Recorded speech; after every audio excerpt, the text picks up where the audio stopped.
In this video, I'm reviewing the Puckipuppy Bulldog Pro, which is Puckipuppy's dual battery fat tire e-bike that's made to conquer any terrain no matter how far the distance. I'm going to be going over the specs, build, and features of this bike, and do an acceleration test, a hill climb test, a braking test, and a test on how this bike rides both on the road and the dirt. So let's get to it.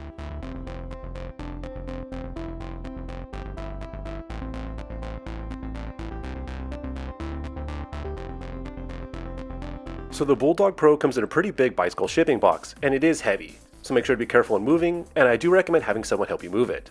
After opening, the bike's assembled about 85%. All you have to do is remove the bike, install the front wheel, install the front fender, rear fender, headlight, display, and the rear rack. The whole process only took me about 45 minutes or so, with most of my time being spent installing the fenders and the rear rack. It's not a difficult bike to build, but some people might need to read the instructions, so just take your time and be patient. One way through the bike, all the bolts were tight, all the welds were nice, the brakes felt good, it powered up no problem, and all the electronics worked. So before I get into the testing and how the bike actually rides, I quickly want to go through the build and features of the Bulldog Pro. First is the Bulldog Pro's frame, which is made of 6061 aluminum that is robust and has a pretty distinctive shape. The motor is a rear hub motor that has a peak output of 1350 watts and 120 newton meters of torque. Powering the Bulldog Pro are dual 48 volt, 15 amp hour lithium ion batteries that get up to a mind-boggling 130 miles of range when using pedal assist. The drivetrain is an 8-speed Shimano Altus that has a 34-tooth cassette and a 46-tooth chainring. The Bulldog Pro also comes with a front fork and an in-house rear shock. And one feature I really love about the suspension is that all the pivots have the torque specs on them, so you can ensure your pivots are never too loose or tight. The wheels are 26-inch spoke wheels with 4-inch wide fat tires. The brakes are hydraulic disc brakes with 180mm rotors both in the front and in the rear. The display is a very pretty LCD screen that shows a ton of information, including the power level, speedometer, odometer, battery level, and headlight status. But by far, the best feature is that it's removable, so that if someone were to steal the bike, they can't actually use it as an e-bike. For safety, the bike comes with a front headlight and a tail light that's attached to the removable rear rack. So the bike has an overall length of about 78 inches, a wheelbase of about 50 inches, a minimum saddle height of 36.4 inches, a maximum seat height of 39.8 inches, a handlebar height of 44 inches, a handlebar width of 28.5 inches, a load capacity of 400 pounds, and weighs about 92.5 pounds, and it's designed for riders 5'4" to 6'6". And at the time of this video, you can pick one up for $1,900 for the blue color, $1,950 for the silver color, and $2,000 for the camo color, making the bike only $100 more than the regular Bulldog model. So you're probably wondering, what do you get for the extra $100 with the Pro that you don't get with the regular Bulldog? The first thing is you get the 8-speed Shimano drivetrain, which is significantly better drivetrain than the 7-speed Shimano, especially the shifter. The second upgrade is that the Bulldog Pro comes with a torque sensor, giving the bike a more responsive and natural pedal assist feeling. And the third upgrade is that the Pro has improved suspension and build quality, making it better off-road. So now that we looked at the build of the Bulldog Pro and the improvements over the regular model, let's go ride it. So the first thing I'm going to do is to check out the speedometer accuracy of the Bulldog Pro. I'm going to do it from 3 different speeds. First is going to be 10 miles per hour, and I am checking it compared to a GPS app on my phone. So the bike says 9.8, 10, and it's about 10 miles per hour. Is a throttle top speed of 20 miles per hour. It says 20 on the bike, 19 on the app, so it's slightly off. Cool, and just for giggles, we're gonna do the pedaling top speed of 28 miles per hour, 25, 26. Okay, we're going 28.2, 29, 28, matches up. So for the next test, we're going to check out the acceleration using only the throttle to 20 miles per hour, which is the throttle top speed. Ready, and go. 10, 15, 20. So for the final results, the Bulldog Pro in 0 to 10 miles per hour in 2.6 seconds, 0 to 15 in 4.6 seconds, and to the top speed of 20 miles per hour in 7.6 seconds. So the Bulldog Pro has a lot of torque. It's not the type of acceleration that's intimidating, but it is impressive. Okay, so now we're doing the hill climbing ability of the Bulldog Pro using only the throttle on a 9% gradient. So we're going 19.8 miles per hour, so you can see that. And it's maintaining 19.8 all the way up the hill. Well, that was insanely easy. Let's do something a little steeper. Okay, so for the next hill, we're doing a 15% gradient using only the throttle, once again. Right around here is about a 12%. Doing 14 miles per hour, 13.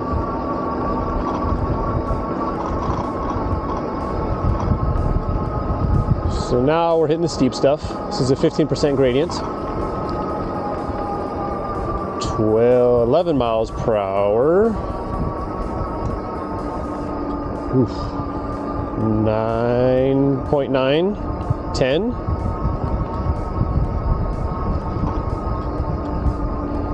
Okay, 15% gradient. Pretty easily. We're doing the final boss of hill climbs on the Bulldog Pro. So actually I was researching on the internet, and one of the steepest hills is actually in Alpine, California on North Alpine Trail Road. According to this website, it hits up to a 41% gradient, which I don't know if I actually believe. I did go to onthegomap.com and it says it's a 32%. All right. Oh, wow. Level 5. Let's do this. Okay. We're in the second to lowest climbing gear. According to the, I'm going to monitor this doing the watch. Let's go to the climbing gear. Ton of power. Ooh, it's getting steep. Getting real steep.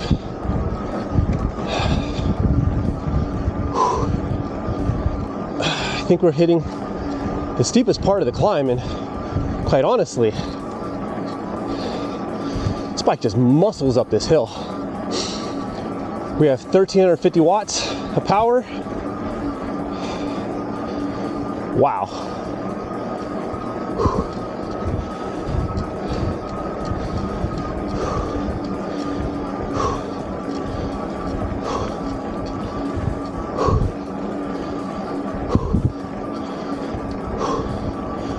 Okay, top of the hill.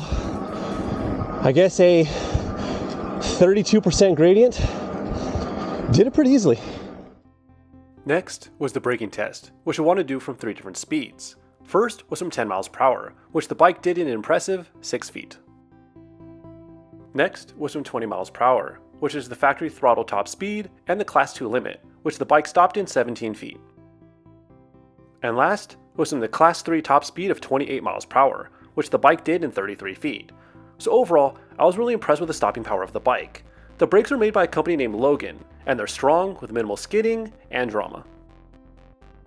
So now that we tested the acceleration, braking, and hill climbing abilities, I test what I consider the most important aspect of any bike, and that's how the bike actually rides. I'm first going to discuss how the bike rides in the streets, which is what I think most people will be riding their Bulldog Pro e-bike. First I want to discuss is the power of the bike, which to put it mildly is immense. While the bike moves pretty good with only the throttle, when you use the bike with pedal assist, the bike has so much power and torque. The power band is strong, smooth, and linear. It just feels like there's a never-ending amount of torque that continually goes all the way up to 28 miles an hour. And as you saw in the hill climb section, the bike was able to climb up a 32% gradient fairly easily. Depending on the rider and their strength, it wouldn't surprise me if some people could climb a 35% gradient. But having a lot of power doesn't necessarily mean it's user-friendly. And I think that's where Puckipuppy did a really good job with the tuning of the motor. Even though there's a lot of torque, the Bulldog Pro never feels intimidating. It has enough power to climb any hill with ease, but also remains calm enough that riders of all skill levels can ride the bike. On top of the tuning, I believe that the torque sensor contributes to the smooth power output and a more natural feeling. The seating position is also pretty nice, and it's almost centered directly in the middle of the bike, so the rider never feels a front or rear weight bias. The handlebars are riser mountain bike bars with a good width that aren't too narrow or wide. At 5'10", I did find the reach a little on the long side, but you can always roll back the bars and move the saddle up. The 26-inch fat tires do a great job of meeting out any small vibrations in the road. The suspension also does a really good job of handling bumps and imperfections in the road that the tires might miss. So you might be saying to yourself, but it's a dual battery e-bike. How does it handle long rides? Well, don't worry. While testing this bike, I also took it on a long distance ride to check the long distance comfort. On this particular ride, I rode a big loop of East San Diego that saw me go through varying neighborhoods and types of pavement. And by the end of this ride, I ran over 46 miles and 3,500 feet of elevation gain. The bike performed great, and by the time I got back to my house, I felt pretty good. My butt was hurting a little bit, but that's kind of expected after being in the saddle for almost 3 hours. The impressive part is, I still had 3 out of 6 bars left on the battery. So even though this bike is really comfortable on the pavement, it eats up miles with ease. What I really was curious about is how the bike handles the dirt. Because let's be real, the Bulldog Pro is a fat tire e-bike with riser bars, full suspension, and knobby fat tires, so it's meant to get dirty. So I've ridden a decent amount of fat tire e-bikes on my test loop, and most of them tend to get a little overwhelmed in the rocks, since the suspension on most of them aren't adjustable, and the Bulldog Pro does handle the rocks better than most of those bikes, especially in the bumpy sections. The front fork does work pretty well, with decent dampening and comfort, but it is limited on its adjustments, so I can never get the rebound to my liking when going over the chunky rock sections. On normal trails, the fork works great, but with a lot of rocks in it, it does get a little overwhelmed. The rear shock is pretty smooth, especially considering that it isn't adjustable. It has good rebound and decent dampening. Also, I'm about 180 pounds, and the rear shock did feel pretty smooth, not too stiff, and not too soft. And since this is a fat tire bike, it can monster truck over rocks and big obstacles pretty easily, but it comes at the cost of agility, which I think is a good trade-off. And while the bike can pedal easily up steep hills, having all that power does come with a small caveat. The bike almost has too much power up tight technical trails.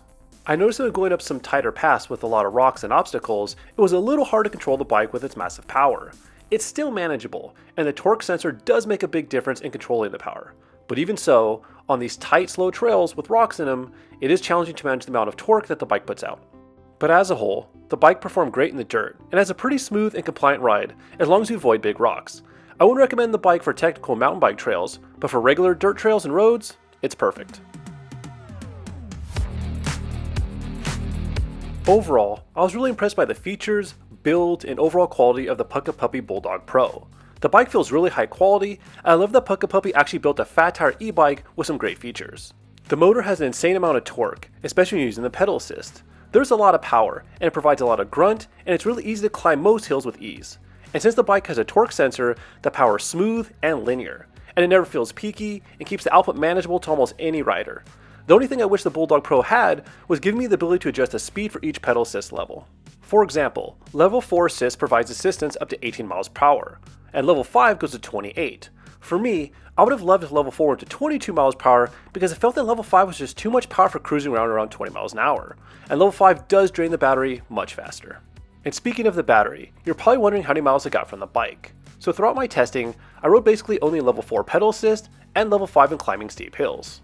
So I rode a total of 52.64 miles and 3,997 feet in elevation gain, and I finished with 2 out of 6 bars of the battery left. Based on this, and how I was riding the bike, I would get about 79 miles and over 6,000 feet of climbing. And just for reference, when I tested the Mach-Wheel Obsidian ST, I did ride 6,000 feet of climbing, and I only got 37 miles out of the battery. So the fact that the Bulldog Pro can theoretically climb the same amount of feet, but get double the miles, is insanely impressive. The suspension is also pretty well tuned, and it keeps the bike comfortable. The front fork really shines on the road and on basic dirt roads and trails. But like I mentioned in the dirt section of the rider view, it does get slightly overwhelmed in super rocky sections. The rear shock is also pretty smooth as well, but it doesn't have any adjustability. One thing I really want to give Puckipuppy credit for are the small things that make owning an e-bike great for the owner. The first is they have a ton of accessories included with the bike, including the mirrors, 2 battery chargers, and even a bike cover. But the one thing I absolutely loved were the grips. They're so freaking comfortable. Small details like super comfy grips may seem insignificant, but it completely changes the ride experience. And the last thing I want to discuss is the value of the Bulldog Pro. I think that this bike provides a great value if you're looking for a fat tire e-bike that has a ton of range. Everything on this bike feels really nice. The motor's powerful, the brakes are solid, it has a pretty good drivetrain, and all the touch points are super nice. And in my opinion, the Bulldog Pro is worth the $100 premium over the regular Bulldog model. The Shimano 8-speed Altus drivetrain provides smooth and reliable shifting, and it's a significant upgrade over the 7-speed on the regular Bulldog. Also, there's no comparison to how much better a torque sensor is over a cadence sensor. It gives the rider a smoother and more enjoyable riding experience. But if you have any questions or own a Puckipuppy bike and want to share your experience, please leave them in the comment section below. Thank you so much for watching, and have a great one.